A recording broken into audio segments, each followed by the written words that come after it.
Hello everyone, welcome back to my channel. तो दोस्तों आज मैं कोई ब्लॉग लेकर नहीं आई हूँ। आज घर की कंडीशन बहुत ज़्यादा सीरियस है, तो मैं उसी बारे में आप लोगों से बात करने आई थी। और मेरा बिल्कुल मन नहीं था दिवाली के बाद नेक्स्ट डे का मेरा जो ब्लॉग गया, उसके बाद से जो है घर की कंडीशन ऐसी हो गई थी कि मेरा ब्लॉग बनाने का बिल्कुल मन नहीं था। मैंने एक छोटा सा भी कोई क्लिप शूट नहीं किया था, क्योंकि घर की हालत ऐसी हो रखी थी, ख़राब थी। आई होप आप लोग मेरे टाइटल से थोड़ा थोड़ा समझ गए होंगे कि घर में थोड़ी सी प्रॉब्लम चल रही है। और जैसा कि मैं हमेशा बोलती हूँ, आप लोगों से मैं कोई बात छुपाती नहीं हूँ। सोशल मीडिया पर हूँ, पर हाँ, जितनी बातें बताने लायक होती हैं वो मैं सारी बातें यहाँ पर आप लोगों के साथ ब्लॉग में शेयर करती हूँ। तो ये बात भी जो चल रही थी हमारे घर में, मैंने सोचा कि इसके बारे में आप लोगों को एक छोटा सा अपडेट दे दूँ, इन्फॉर्मेशन तो दे दूँ कि मेरे वीडियोज़ क्यों नहीं आ रहे हैं। और दिवाली के दूसरे दिन का वीडियो जो है कल गया है, ये ब्लॉग मैं आज बना रही हूँ। मैं आपको डेट भी बता देती हूँ।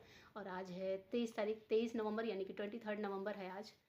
और ये सारी चीज़ें शुरू हुई थी दिवाली के जस्ट नेक्स्ट डे से। और मैंने अपने ब्लॉग में शायद बोला भी था कि तबीयत इनकी ख़राब चल रही है, मतलब मेरे हस्बैंड की। तो ये पूरा ब्लॉग मैं उनके बारे में बताने वाली हूँ कि क्या हुआ, कैसे हुआ, जिससे कि आप लोगों को भी ये हो कि हाँ, आप लोग भी अपना बचाव कर सकते हैं। और अचानक से मेरे घर में बहुत बड़ी जैसे विपत्ति सी आ गई है, तो बहुत मेरा मन भर सा रहा है। तो बोलने में कोई ऐसे हो जाए तो आप लोग प्लीज़ माइंड मत करिएगा, मुझसे बिल्कुल भी बोला नहीं जा रहा है। क्योंकि ये ऐसी चीज़ है जो एक औरत ऐसे कैमरे के सामने बैठकर बता रही हो, तो अंदर बहुत जो है ब्रेवरी भरनी पड़ती है पहले, कि सोशल मीडिया पे बैठकर अपने हस्बैंड के बारे में इस तरह से बात करूं, बताऊं आप लोगों को। तो हुआ यूँ कि कुछ दिवाली के 2-3 दिन पहले से हम दोनों की ही थोड़ी सी तबीयत ख़राब चल रही थी। आई होप आप लोगों ने ब्लॉग में शायद सुना भी होगा, मैं बार बार बोल रही थी कि हमारी तबीयत नहीं ठीक है, थोड़ा सर्दी जुकाम हो रखा है, जिस वजह से जो है मैं ना ब्लॉग शूट कर पाई ढंग से, और ना ही जो है मेरे घर की कोई सफाई वगैरह हो पाया। तो बाहर से 2 लेडीज़ को बुला के मैंने घर की थोड़ी थोड़ी सफाई कराई थी। और उसके बाद से हुआ ये कि इन्होंने बोला कि तबीयत नहीं ठीक है, तुम्हारी भी मेरी भी, तो अपन कोई एक्स्ट्रा काम नहीं लेंगे, एक्स्ट्रा पेन नहीं लेंगे। तो त्यौहार जैसे सिंपल मनाते हैं हमने मनाया। और दिवाली के नेक्स्ट डे हुआ ये कि इनकी तबीयत थोड़ी सी ज़्यादा ख़राब हो गई। मेरी क्या थी, मैंने कलपॉल वगैरह घर में दवाएं जो होती हैं वो ले लिया, काढ़ा पी लिया, तो मेरी तबीयत वहीं की वहीं दब गई। दिवाली के दूसरे दिन मुझे नॉर्मल फील हो रहा था, तो मैंने ब्लॉग भी बनाया था। पर इनका मन ये था, इन्होंने बोला था कि मेरी तबीयत ठीक नहीं है, आज मैं पूरे दिन आराम करूँगा। मैंने कहा ठीक है, आप रेस्ट कर लो, हो सकता है कि बिना रेस्ट के भी तबीयत कभी कभी ज़्यादा बिगड़ जाती है। तो ये फिर जो है पूरे दिन लेटे रहे, फीवर रहा। इन्होंने 1-2 दवाई जो होती हैं पैरासीटामॉल घर में जो होती है, डाइक्लोविन, वो लेकर काम चलाया। फिर मैंने ही बोला कि ऐसा करते हैं, मेडिकल स्टोर से दवाई मंगा लेते हैं, तो उससे आपको थोड़ा रिलीफ मिलेगा। आप नहीं हो तो एंटीबायोटिक खा लो। कभी कभी होता है एंटीबायोटिक मतलब नहीं खाते हैं तो भी जो है तबीयत ऐसे ही रहती है। तो इन्होंने बोला हाँ ठीक है, तो मेडिकल स्टोर से फ़ोन किया, 3 दिन की एंटीबायोटिक और जुकाम वगैरह की दवाई मंगा ली। तो उससे इनको ये हुआ कि बस मतलब अंदर बोल रहे थे कि थोड़ा सा डलनेस महसूस हो रहा है। फीवर भी था जो 100 तक रह रहा था, 99-100 तक, पर फीवर जा नहीं रहा था। दवाइयों के खाने के बावजूद फीवर उतर ही नहीं रहा था इनका। तो फिर हुआ ये कि इन्होंने बोला कि 3 दिन की दवा खाते हैं, फिर देखते हैं। 3 दिन के बाद ही वापस तैयार नहीं हो रहे थे कि नहीं कोई टेस्ट नहीं कराऊंगा। मैंने कहा नहीं, टेस्ट तो आपको कराना पड़ेगा, क्योंकि ऐसे लाइटली नहीं ले सकते। हमारे साथ घर में बच्चे हैं और भी लोग हैं, तो सबको दिक्कत हो सकता है। भगवान न करे अगर ये वही चीज़ है जो हम लोग सोच रहे हैं, तो टेस्ट तो आपको कराना चाहिए। फिर सरकारी हॉस्पिटल के नाम पर आपको पता है रूह काँप जाती है, वहाँ जैसे टेस्ट होते हैं कि अगर कोई बंदा इन्फेक्टेड नहीं भी है तो भी उसको इन्फेक्शन हो जाए। तो फिर प्राइवेट में जहाँ पर दीदी का ट्रीटमेंट हम लोग करा रहे हैं, उसी हॉस्पिटल में ये गए, डॉक्टर से बात की। उन्होंने बोला कि एक चेस्ट की सीटी होती है, जो दीदी का कराया था, जिससे उनका कफ वगैरह पता चला था, तो बोले कि वही आप करा लो, उससे पता चल जाएगा कि कोविड है या नहीं है। फिर उन्होंने चेस्ट की सीटी कराई और ये अकेले ही गए थे। मैंने बोला भी कि मैं चलती हूँ, तो बोले कि नहीं नहीं, मैं चला जाऊँगा, टेस्ट करा लाऊंगा, क्योंकि तुम जाओगी हॉस्पिटल में कोई इन्फेक्शन हो तो वो आकर बच्चों के पास ही रहना होता है, इसलिए रहने दो। फिर ये अकेले गए, सीटी कराई, आए, लेट गए। एक्चुअली उनका फीवर बिल्कुल टूट नहीं रहा था, फीवर जा ही नहीं रहा था, 100 से ऊपर ही फीवर चल रहा था, कितनी भी दवाएं खा रहे थे। फिर 2 घंटे बाद हॉस्पिटल से फ़ोन आया उन्हीं डॉक्टर साहब का कि अनुराग जी, आपको तो मतलब ये कोविड पॉजिटिव हो गया है और आप आके दवाएं तो ले लीजिए। अब जैसे ही इन्होंने बोला, मैंने बोला कि क्या हुआ डॉक्टर साहब ने, क्या बोला? तो ये बोले कि वही हो गया जिसका डर था, और मैं जाता हूँ दवाई लेकर आता हूँ, तब तक तुम दूसरे रूम में सारी अरेंजमेंट कर दो, मैं तो दूसरे रूम में चला जाऊँगा। एडमिट होने का कुछ ऐसा सीन नहीं था कि एडमिट नहीं करना है, मतलब एडमिट होना ही नहीं है, हमने कभी सोचा ही नहीं। तो फिर ये चले गए दवाएं लेने। फटाफट से मैंने इस रूम की बेडशीट वगैरह चेंज की, जो चीज़ें इनकी यूज़ की थी वो उस रूम में पहुंचाई, दिया वाले रूम में, जिस रूम में दिया पढ़ाई करती है, उस रूम में भी उनको रखा हुआ है। तो वो सारी चीज़ें, इनके ज़रूरत की सारी चीज़ें, दवाइयाँ थी जो भी थी, इनका इन्हेलर वगैरह, इनके कपड़े, ब्रश, टंग क्लीनर और टॉवल्स वगैरह, मतलब जो भी ज़रूरत की चीज़ हो, फटाफट मैंने उस रूम में सैनिटाइज़र वगैरह, हैंड वॉश वगैरह सब कुछ रखा कि ज़्यादा फिर जाना ना पड़े। और ऐसे सुनते आप सोच सकते हैं कि मेरे हाथ पाँव कितने फूल जाते हैं, क्योंकि हमारे घर में पहले से बीमारियां चल रही थी। दीदी पहले से बीमार चल रही थी, मेरा भी तबीयत का ऐसे ही चल रहा था। और उसके बाद से एक औरत होती है जब उसका पति उसका सहारा होता है और वो पति बीमार पड़ जाए, तो आप समझ सकते हैं कि हाथ पाँव काँपने लगते हैं। तो मेरे भी कुछ ऐसे हुए थे। फिर भी मैंने अपने अंदर बहुत हिम्मत भरी कि नहीं, मैं घबराऊँगी नहीं, मैं टूटूँगी नहीं। तो फिर मैंने इनकी ज़रूरत का सारा सामान, जब तक ये दवा लेकर आए, मैंने पूरा रूम इनका तैयार कर दिया था। दिया के जो खिलौने टॉयज़ वगैरह थे, पढ़ने की बुक्स वगैरह थी, वो सब कुछ हटाई। फिर ये आए, इनको मतलब आते ही इन्होंने अपना रूम जो है वही कर लिया। और उसके बाद से तब से वो उसी रूम में है। उसी रूम में मैं खाना पीना देकर आती हूँ, सब कुछ है। और अभी तबीयत का मैं बता दूँ तो तबीयत में ये था कि दवाइयाँ खाते हुए उनको आज तीसरा दिन हो गया, और दवाइयों से 2 दिन तक तो कोई फ़ीवर नहीं टूटा, उनको लगातार फ़ीवर रहा है 100-101। पर अभी आज सुबह से थोड़ा सा उनका फ़ीवर जो है हल्का सा, उन्होंने बोला कि रात में जो है 2-3 बजे के बाद से फ़ीवर नहीं था। तो नाश्ते के टाइम पे नाश्ता किया, सैंडविच बनाया था मैंने, सैंडविच खाया, ब्लैक कॉफ़ी पी और फिर दवाइयाँ ली। तो मैंने बोला भी कि दवाइयाँ नहीं लेनी चाहिए थी, पता चलना चाहिए था कि कितनी देर में फ़ीवर आ रहा है। पर उन्होंने बोला कि नहीं, सुबह शाम लेना है तो ले लेता हूँ। तो दवाइयाँ लेकर और फिर जो है बोले कि थोड़ा सा रिलैक्स लग रहा है आज तीसरे दिन। तो फिर मेरा थोड़ा सा मन शांत हुआ। आप लोग समझ सकते हैं कि मेरा मन कितना अजीब रहा होगा पिछले 2 दिनों से। तो फिर मैंने सोचा कि चलो अब बनाते हैं थोड़ा सा मोबाइल कैमरा उठाते हैं, बात करते हैं आप लोगों से। और मेरे घर की हालत मैं बता दूं कि इसी टाइम पर दीदी पड़ी हैं अलग, उनको भी अभी हमने किचन में एंट्री नहीं दी है, क्योंकि उनका 1.5 महीने के बाद एक टेस्ट होना बाकी है, जिसके बाद ही जो है पता चलेगा कि उनका इन्फेक्शन लंग्स में जो है वो कितना ख़त्म हुआ है और वो कितना हम लोगों के बीच में नॉर्मल होकर बैठ सकती हैं या किचन में किसी चीज़ को हाथ लगा सकती हैं। अभी वो 1.5 महीने कंप्लीट नहीं हुए थे। प्लस जिस दिन इनको मैंने आइसोलेट किया, उसी दिन रात से मोना को वापस से फ़ीवर आ गया। तो मैं बच्चों के साथ यहाँ पे सोई हुई थी। मोना को रात में अचानक चेक किया तो सुबह 5 बजे फ़ीवर पता चला। फटाफट उसको दवाइयाँ दी, मोना को दवाइयाँ दी, तो फिर उसको सुलाया। तो ऐसे करते करते दिन भर में उसको भी 2-3 बार फ़ीवर हुआ। फिर कल से उसकी भी एंटीबायोटिक चालू की, और आज सुबह वापस से मोना को फ़ीवर काफ़ी तेज़ था, पर अभी मोना ठीक है, पढ़ रही है। तो अब ये नहीं पता मोना को फ़ीवर आ रहा है, क्यों आ रहा है, कैसे आ रहा है, पर जितना समझ में आ रहा है मैं कर रही हूँ, क्योंकि इसमें मैं घर में एकदम अकेले हूँ और करने वालों में कोई नहीं है। मेरे हस्बैंड तो ऐसे ही कमरे में बंद है, आपको पता ही है जो कंडीशन उनकी बताई। दीदी पहले ही किसी काम लायक थी नहीं, तो बची मैं। भैया हैं, मतलब मेरे देवर हैं, पर वो उतना काम नहीं कर पाते जितना एक जेंट्स कर सकता है।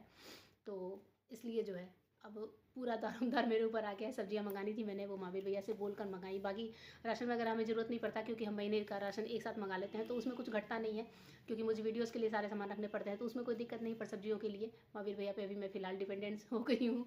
तो हर दूसरे दिन, मतलब एक बार परसों मंगाया था, एक बार कल मंगाया था, तो जो जो चीज़ें घट रही हैं उनको बोल कर मंगा रहे हैं। और एक वही वो इंसान है जो हमारे घर में इसमें आना जाना कर रहे हैं। मैंने अपने 2-3 फ्रेंड्स को फ़ोन करके बोल दिया कि जो लोग हमारे घर में डेली आना जाना था, कि आप लोग मत आना, मेरे घर में ऐसी घटना हो गई है। इन्होंने बोला भी कि रहने दो, किसी को मत बताओ। मैंने कहा क्यों ना बताऊं, और ये कोई शर्माने वाली बात नहीं है। आज हमारे घर है तो कल किसी और के भी घर हो सकता है, और जो हमारे घर आते जाते हैं उनको बताना ज़्यादा ज़रूरी है, क्योंकि ऐसे छुपा कर इस बीमारी को ऐसे नहीं कर सकते, क्योंकि कल को कोई आए वो भी इन्फेक्शन में आ जाए हमारे घर आने की वजह से, तो ये बहुत गलत चीज़ होती। और जब हमारे जैसे लोगों को, जो जिनको आप देख रहे हैं कि शुरू से जब से हम लोग दुबई से आए हैं तब से मैं कितना ज़्यादा प्रिकॉशन रखती हूँ, स्पेशली बच्चों को लेकर, या हम ना मार्केट जाते हैं, मतलब सब्जी लेने के अलावा हम कहीं मार्केट नहीं जाते हैं, कहीं किसी के घर नहीं जाते हैं, कहीं किसी पार्टी में नहीं जाते हैं। मैंने अपनी किटी पार्टी में बोल दिया कि जब तक कोरोना नहीं ख़त्म होगा मैं नहीं आऊँगी, क्योंकि घर में बच्चे होते हैं, हम कहीं नहीं जा रहे हैं। उसके बावजूद मेरे हस्बैंड आज इस हालत में हैं। और जो भी सुन रहा है मेरे रिलेशन में, जिन जिनका फ़ोन आया, जिसको मैंने बताया, तो सब लोग यही बोले मुझसे कि अगर उनको हो सकता है तो किसी को भी हो सकता है, क्योंकि उनसे ज़्यादा प्रिकॉशन लेते हुए मैंने किसी को नहीं देखा। वो बहुत प्रिकॉशन लेते थे। और आप लोग विश्वास नहीं करोगे, हम लोग जाते थे सब्जियां लेने, मेरे हस्बैंड बाइक पे हेलमेट लगाकर, मास्क लगाकर बैठे होते थे। उन्हें इतना डर होता था, वो बोलते थे कि मैं सब्जी की दुकान तक नहीं आऊँगा, तुम्हें लेना हो तो तुम जाओ लेकर आओ। तो मैं ग्लव्स पहनती थी, मास्क पहनती थी, फिर मैं सब्जी लेकर आती थी, फिर बाइक पर बैठ कर मैं घर आती थी। तो ये मार्केट में कहीं उतरे भी नहीं, किसी के टच में भी नहीं आए। तो मुझे समझ में नहीं आ रहा है कि इनको आखिर ये कोरोना हुआ तो हुआ कैसे। ये बहुत सोचने वाली बात है, क्योंकि ये घर के बाहर भी नहीं निकलते, गेट से बाहर भी नहीं जाते कहीं। इनका ना ही कोई फ्रेंड सर्कल है, ना किसी के साथ उठना बैठना है। पूरे दिन घर में होते हैं, मेरे साथ ही होते हैं, मेरे काम में होते हैं। पूरी तरह से डेडिकेटेड इंसान है अपने घर के लिए। पर ये नहीं पता था कि ये इस तरह से बीमार पड़ जाएंगे। और इनकी जो बीमारी है वो मैं बताऊं, एक तो इम्यूनिटी इनकी थोड़ी वीक है, बीमार जल्दी होते हैं। दूसरी, मैं अपने ब्लॉग में आप लोगों के साथ साथ कई दिन से शेयर कर रही थी कि इनकी तबीयत ख़राब चल रही है, एलर्जेटिक है, इनको इन्हेलर लेना पड़ता है जैसे ही सीज़न चेंज होता है। और शायद यही वजह थी कि ये इतनी जल्दी बीमार पड़ गए। और मेरी शायद इम्यूनिटी अच्छी रही होगी। मुझे ऐसा लगता था कि दिवाली से पहले शायद मैं भी इन्फेक्टेड थी, पर जो मैंने काढ़ा वाढ़ा पिया, जो मैंने दवाइयाँ खाई थोड़ी सी दिवाली के 2-3 दिन पहले से, उससे मैं ठीक हो गई। तो अभी तक भगवान की दया से मेरे अंदर ऐसा कोई सिम्टम नहीं है जिससे मैं कह सकूं कि हाँ मैं भी इन्फेक्टेड हूँ। तो कई लोगों ने बोला भी कि तुम भी टेस्ट करा लो, मैंने कहा मैं कोई टेस्ट नहीं कराऊंगी, क्योंकि मेरे साथ बच्चे हैं। अगर मुझे पता चल गया कि हाँ मैं भी पॉजिटिव हूँ तो फिर मैं बच्चों को टेस्ट नहीं कर पाऊँगी, बच्चों को खाना बनाकर नहीं खिला पाऊँगी। इस समय मेरे बच्चों के लिए मेरे सहारे के अलावा कुछ भी नहीं है, यहाँ तक कि मोना की मम्मी तक नहीं है। तो इसलिए जो है मैंने कहा मैं टेस्ट नहीं कराऊंगी, मैं अपना इलाज खुद कर लूँगी। तो अभी मैंने वो शुरू ये किया है कि बच्चों को दोनों टाइम काढ़ा, भाप, गरारे, दवाइयाँ बच्चों की, विटामिन सी की कैप्सूल्स, और परमानेंट बच्चे मेरे 24 घंटे मास्क में हैं, हर समय हैंड वॉश कराना। और मतलब दिया कि पापा जिस रूम है उस रूम के बाहर से भी मैं उन दोनों को निकलने नहीं देती हूँ। वो जाते भी हैं बच्चे तो एकदम किनारे से होकर मास्क लगा के जाते हैं। दोनों को समझा दिया है कि उधर नहीं जाना। तो जितना प्रिकॉशन हो सकता है मैं कर रही हूँ। मैं खाना ही बनाती हूँ तो मैं फुल टाइम मास्क लगा कर खाना बनाती हूँ कि अगर कहीं मेरे अंदर कोई इन्फेक्शन है तो ऐसा ना हो कि घर के किसी और मेंबर को हो जाए। तो मुझे क्या है क्या नहीं है मुझे नहीं पता, मैं पॉजिटिव हूँ नेगेटिव हूँ मुझे कुछ भी नहीं पता, बट मुझे कोई सिम्टम नहीं है तो इसलिए मैं थोड़ी सी निश्चिंत हूँ। पर हाँ डर ये भी है कि जिस दिन इनका टेस्ट हुआ उस दिन दोपहर तक हम चारों इसी बिस्तर पे थे वो इधर सोते थे तो बीच में दोनों बच्चे मैं इधर होती थी। तो डर मोना का भी है क्योंकि मोना एकदम इनके पास सोती थी, दिया मेरे साथ सोती थी। तो अभी देखते हैं मोना का फीवर कैसे होता है, कितने दिन जाता है, क्या करता है। हालांकि मोना को इस तरह से सीज़न में फीवर आते रहते हैं, इसलिए मोना का वो डर नहीं है कि मोना को कुछ है, बाकी उसे किसी चीज़ की शिकायत नहीं है। उसे मैं काढ़े गरारे सब कुछ करा रही हूँ, भाप करा रही हूँ।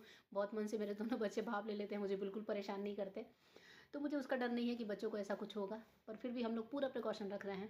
इनको गिलोय का काढ़ा है, नींबू की चाय है, और हल्दी वाला दूध है। हल्दी वाला दूध रात में मैं बनाती हूँ तो फिर हम सब भी पी लेते हैं। और मैंने शुरू कर दिया, जैसे ही इनको आइसोलेट किया वो मैंने सारी चीज़ें करनी शुरू कर दी। काढ़ा तो मेरे घर में चलता था, गर्म पानी भी चलता था, भाप भी जैसे ही किसी का गला ख़राब होता था तो भाप भी हम लोग देते थे। पर अभी ये सारी चीज़ें एकदम मतलब डेली नीड में बेस में मैं ले आई हूँ कि नहीं ये काम तो करना ही, खाना खाओ या नहीं खाओ ये काम तो करो। तो कुछ यूँ चल रहा था, मैंने कहा ब्लॉग में अपडेट दे देती हूँ। और मन एकदम ख़राब सा हुआ है बहुत ज़्यादा। ऐसे टाइम पे ऐसा होता है कि लगता है कि आपके पास कोई एक दोस्त हो जिससे आप बात कर सकें, जिससे आप अपनी परेशानियाँ बांट सकें। पर अभी फ़िलहाल मेरे पास ऐसा कुछ नहीं है, ना ही मायका है ना ही ससुराल है। सब इतने ज़्यादा दूर दूर हैं कि कुछ नहीं कह सकते। ससुराल तो मेरा यही ससुराल है, मायके में बहुत सारी फैमिली है पर कोई भी पास में नहीं है, सब बहुत दूर दूर स्टेट में बसे हुए हैं। तो बस फ़ोन पे बात होती है। तो ऐसा लगता है कि इस टाइम पे मुझे किसी का सहारा नहीं है, अकेले एकदम बेस बन के खड़ी हूँ अपने घर में। इन्होंने बोला कि तुम कहो तो तुम्हारा टेस्ट करा दूँ, क्योंकि जिन डॉक्टर साहब ने इनका टेस्ट किया उन्होंने बोला कि गरिमा को भी ले आने, मैं उसका भी टेस्ट करूँगा। मैंने कहा मैं नहीं जाऊँगी, क्योंकि अगर मैं पॉजिटिव आ गई तो फिर मन में पॉजिटिव वाली बात रहेगी, फिर हमें खाना बनाकर कौन देगा, फिर हमारे घर का काम कौन संभालेगा, मेरे बच्चों को कौन देखेगा। तो इसलिए जो है अगर दीदी ठीक होती तो मैं जाके टेस्ट करा के आती और मैं निश्चिंत हो जाती कि हाँ मुझे कुछ है या नहीं है, जो भी है मैं खुद को भी आइसोलेट कर लेती। पर अभी मैं टेस्ट कराने के मूड में नहीं थी। मैंने कहा घर में 2 रोटियां बन रही हैं, बनने दो, आपको भी कौन देखेगा, क्योंकि इनको भी इस समय एक पूरे इंसान की ज़रूरत है। तो पूरे दिन इनको देना होता है, सुबह से लेकर जो रूटीन शुरू होता है। हो सकता है मैं किसी दिन उसका ही ब्लॉग बनाऊं, पर मुझे भी टाइम नहीं मिलता कि मैं ट्राइपॉड सेट करूं, कैमरा सेट करूं और आप लोगों को दिखाऊं कि मैं क्या क्या कर रही हूं, या इनकी कोई कंडीशन मैं आप लोगों को दिखा सकूं। कोशिश करूंगी कि कल या परसों मैं एक ब्लॉग बनाने की सोच रही हूँ कि पूरे पूरे दिन क्या रूटीन होता है, मैं बच्चों के साथ क्या कर रही हूँ, इनके साथ क्या कर रही हूँ, कैसे हम लोग मैनेज कर रहे हैं इस कंडीशन को। और पीछे ये इनका भी टॉयलेट जाना होता है, कैसे होता है, बहुत जो भी हो रहा है बहुत मुश्किल से हो रहा है। और बहुत डर लगता है कभी कभी। ऐसे मुझे ऐसा भी लगता है कि एक इंसान जो हमारे इतना नज़दीक होता है और वो इस कंडीशन में आ जाता है, ऐसे बीमार पड़ जाता है कि हम उसके पास नहीं जा सकते, उसका माथा भी टच नहीं कर सकते। और कमरे के बाहर से खड़ी होकर जो भी इनको देना होता है, पानी, चाय, जो भी काढ़ा वगैरह, वो सब कुछ मैं एकदम बाहर से देती हूँ। कमरे के बाहर टेबल लगा दी, बाहर तो नहीं, दरवाजे के पास टेबल लगा दिया है, उस पर मैं रख कर आ जाती हूँ, बोल कर आ जाती हूँ और कुछ भी टच नहीं करती हूँ सामान। तो ये फीलिंग मैं ही सोच सकती हूँ। अगर एक बार को हॉस्पिटल में होते तो मैं निश्चिंत होती कि हाँ ठीक है हॉस्पिटल, पर वो घर में है, मैं उनको देख सकती हूँ, छू नहीं सकती हूँ और उनसे दूर से बात करती हूँ। बच्चे उनके पास जाते हैं तो मैं चिल्लाने लगती हूँ बच्चों पर कि कहाँ जा रहे हो, कहाँ जा रहे हो। तो बहुत अजीब वाली फीलिंग है ये, मैं यहाँ पर एक्सप्रेस नहीं कर पा रही हूँ इस फीलिंग को।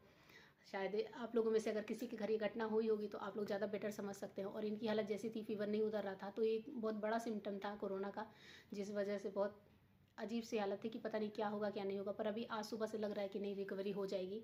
और डर भी लगता है क्योंकि सांस के एलर्जेटिक, सांस की दिक्कत होती है, इनहेलर लेते हैं और ऐसे ही लोगों को, मतलब ऐसे ही लोगों पर कोरोना अटैक कर रहा है। आप लोग को ही पता होगा, ऐसे ही लोगों पर ज़्यादा अटैक आ रहे हैं। और मुझे सांस से रिलेटेड कोई प्रॉब्लम नहीं है, इसलिए मैं तो रह गई। हाँ, दिवाली के पहले मैंने इनको बोला भी था कि मैं जब सीढ़ियाँ चढ़ रही हूँ तो मेरी सांस फूल रही है, तो इन्होंने बोला था कि तुम जो है डराओ मत, और सांस तो तब फूलती है जब ये कोविड का अटैक होता है। मैंने कहा अब डरा नहीं रही हूँ, जो भी है ऐसे ही मैं आपको बता रही हूँ। पर मुझे भगवान की दया से अब बाकी कोई दिक्कत नहीं हुई। मेरा जो हल्का फुल्का फीवर था वो भी ठीक हो गया था। तो अब इस टाइम पे मैं ऐसा करती हूँ कि मास्क वास्क लगा कर खाना बनाती हूँ। मतलब 24 घंटे हम लोग मास्क में हैं और हैंड वॉश है, सब कुछ जितना प्रिकॉशन ले सकते हैं वो कर रहे हैं। बाकी ऊपर वाला है, भगवान ने देख रहा है। अगर मैं सच्चे मन से सारे काम कर रही हूँ तो बाकी मुझे लगता है घर में किसी को कोई दिक्कत नहीं आएगी। पर फिर भी मन में एक डर सा बना होता है कि ऐसा ना हो कि किसी को कुछ हो जाए। बाकी तो भगवान की मर्ज़ी, जो भगवान चाहेंगे वही होगा। बस मैं ये चाहती हूँ मेरे हस्बैंड ठीक हो जाए, तो आप लोग भी उनके लिए प्रे करिएगा कि वो जल्दी जल्दी ठीक हो जाए, कैमरे पे आए आप लोगों के सामने, किचन में मेरे साथ खड़े दिखें, क्योंकि मैं उनको बहुत मिस कर रही हूँ इस टाइम पे, बहुत ज़्यादा ही मिस कर रही हूँ। और क्या बोलूँ इतना बोल लिया, ये बहुत बहुत हिम्मत जगाई मैंने अपने अंदर। फिर मैं आकर यहाँ बैठी हूँ और मुझे ऐसा लग रहा है मेरे अंदर से आवाज़ नहीं आ रही है, थोड़ा सा आवाज़ दब रही है, इसलिए ऐसा लग रहा है कि मैं बोल ही नहीं पा रही हूँ। बहुत ज़रूरत है इस टाइम पर एक दोस्त की जिसके साथ में बैठकर बात कर सकूँ, अपने दुख शेयर कर सकूँ।